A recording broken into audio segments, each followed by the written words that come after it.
కాసేపట్లో కలెక్టర్లు ఎస్పీలతో సీఎం రేవంత్ రెడ్డి సమావేశం కానున్నారు. ప్రజా పాలనపై అధికారులకు దిశానిర్దేశం చేయనున్నారు. అలాగే కాంగ్రెస్ ప్రకటించిన 6 గ్యారంటీల అమలుపై చర్చించనున్నారు.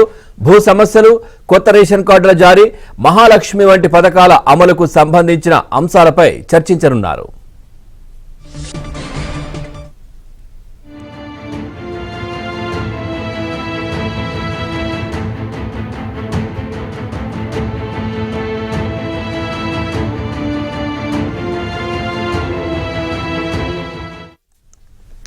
పాలనా యంత్రాంగాన్ని గ్రామ స్థాయికి తీసుకువెళ్లే విధంగా ప్రజా పాలన కార్యక్రమాలపై ఫోకస్ పెట్టిన సీఎం దానికి సంబంధించిన అంశాలపై అధికారులకు దిశానిర్దేశం చేయనున్నారు. కాగా ఇప్పటికే హైదరాబాద్లో ప్రజావాణి కార్యక్రమాన్ని నిర్వహిస్తున్న సీఎం ఇకపై జిల్లా, డివిజన్, మండల, గ్రామ స్థాయిలో నిర్వహించేందుకు చర్యలు తీసుకుంటున్నారు. నిరుపేదలు, అట్టడుగు వర్గాలకు ప్రభుత్వ ఫలాలు దక్కేలా రూపకల్పన చేస్తున్నారు.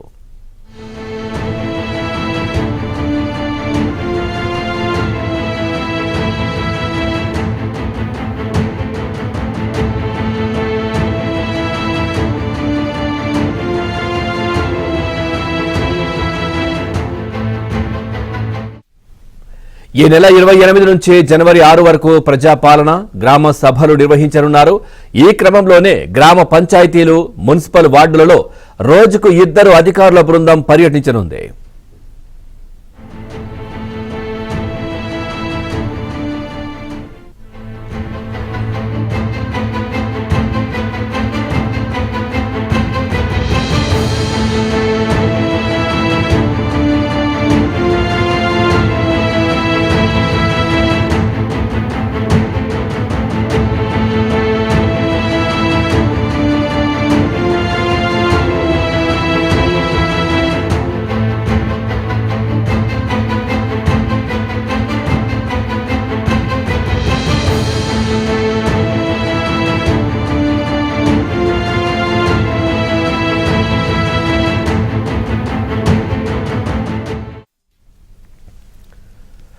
చూస్తున్నాం ఈరోజు ఎస్పీలు, కలెక్టర్లతో సీఎం రేవంత్ రెడ్డి మీటింగ్ కొనసాగబోతోంది. సో గ్రామ స్థాయికి పరిపాలన ఏ విధంగా తీసుకువెళ్లాలి అనే అంశాలకు సంబంధించి కూడా ప్రధానంగా చర్చ జరిగే అవకాశాలు అయితే కనిపిస్తా ఉన్నాయి. ఇదే విషయానికి సంబంధించి మరింత సమాచారాన్ని మా కరెస్పాండెంట్ రాజేష్ అందిస్తారు.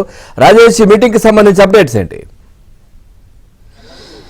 Good morning Pavan. మొదటికి మరి కాసేపట్లో ముఖ్యమంత్రి రేవంత్ రెడ్డి అధ్యక్షతన అన్ని జిల్లాల కలెక్టర్లు, ఎస్పీలు, సిపిల సమావేశం ప్రారంభం కానుంది. కాసేపటి క్రితమే కలెక్టర్లు, ఎస్పీలు, సిపిలతో పాటు మరికొంతమంది ఉన్నతాధికారులు అందరూ కూడా సెక్రటరీ చేరుకుంటున్నారు. కాసేపట్లో ముఖ్యమంత్రి రేవంత్ రెడ్డి కూడా సచివాలయం చేరుకోబోతున్నారు. సచివాలయం వద్ద వారి బందోబస్తును కూడా ఏర్పాటు చేశారు. ఎందుకంటే మొట్టమొదటిసారి కాంగ్రెస్ ప్రభుత్వం అధికారంలోకి వచ్చిన తర్వాత మొట్టమొదటిసారి జరుగుతున్నటువంటి కలెక్టర్ల కాన్ఫరెన్స్ కాబట్టి ఇవాళ కలెక్టర్ల కాన్ఫరెన్స్లో ప్రభుత్వం పరిధిలో ఉండేటువంటి చాలా నిర్ణయాలని రాష్ట్ర ప్రభుత్వము ఇవాళ ఏ నిర్ణయం తీసుకోబోతుంది, పాలనాపరమైనటువంటి సంస్కరణలో భాగంగా కలెక్టర్ల యొక్క పాత్ర ఏ విధంగా ఉండాలనే అంశం పైన సుదీర్ఘంగా వాళ్ళకి ఎక్స్ప్లెయిన్ చేసేటువంటి అవకాశం కనిపిస్తుంది. ఇప్పటికే ఇవాళ జరుగుతున్నటువంటి కలెక్టర్ల సమావేశానికి రెడీ అయి రావాల్సిందిగా సమీక్షలో పాల్గొనేందుకు వచ్చేటువంటి అధికారులందరూ కూడా సంబంధిత శాఖల వారీగా, సంబంధిత సబ్జెక్టుల వారీగా ప్రిపేర్ అయి రావాల్సిందిగా ముఖ్యమంత్రి రేవంత్ రెడ్డితో పాటు సిఎస్ శాంతికుమార్ అందరినీ ఆదేశించింది. సో దాంతోపాటుగా ఇటు మంత్రులు కూడా అందుబాటులో ఉన్నటువంటి మంత్రులందరూ కూడా సచివాలయం చేరుకుంటున్నారు. కాసేపు క్రితమే జూపల్లి కృష్ణారావుతో పాటు మరికొంతమంది కేబినెట్ మంత్రులందరూ కూడా కలెక్టర్ల కాన్ఫరెన్స్లో సీఎంతో పాటు పార్టిసిపేట్ చేసేటువంటి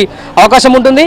దీంతో పాటుగా జీవో 58, 59 ప్రకారం ఉన్నటువంటి ఇష్యూస్, ఇబ్బందులతో పాటుగా కలెక్టర్లు గ్రౌండ్ లెవెల్లో తీసుకోవాల్సినటువంటి చర్యలు, పరిపాలన పరమైనటువంటి నిర్ణయాలు, పర్టికులర్గా కాంగ్రెస్ ప్రభుత్వము 6 గ్యారంటీ స్కీమ్లను అమలు చేసిన తర్వాత రాష్ట్ర ప్రభుత్వము 6 గ్యారంటీ స్కీమ్లకు సంబంధించినటువంటి నిధులకు సంబంధించినటువంటి ఇష్యూస్ అన్నింటినీ కూడా ఇవాళ సమీక్షా సమావేశంలో నిర్ణయించేటువంటి అవకాశం కనిపిస్తుంది.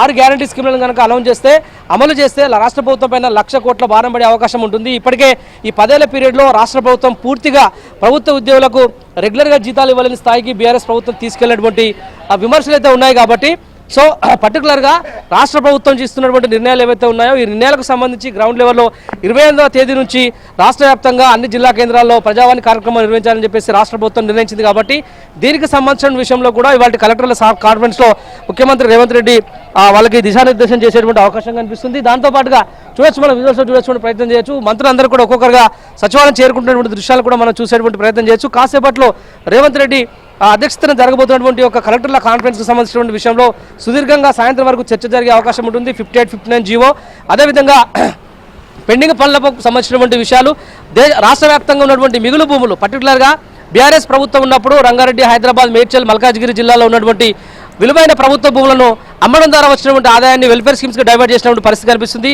మరోసారి వివిధ జిల్లాల్లో ఉన్నటువంటి మిగులు భూములు వాటికి సంబంధించిన వివరాలపైన కూడా రేవంత్ రెడ్డి కలెక్టర్ ద్వారా వివరాలు అడిగి తెలుసుకునే అవకాశం అయితే ఉంటుంది.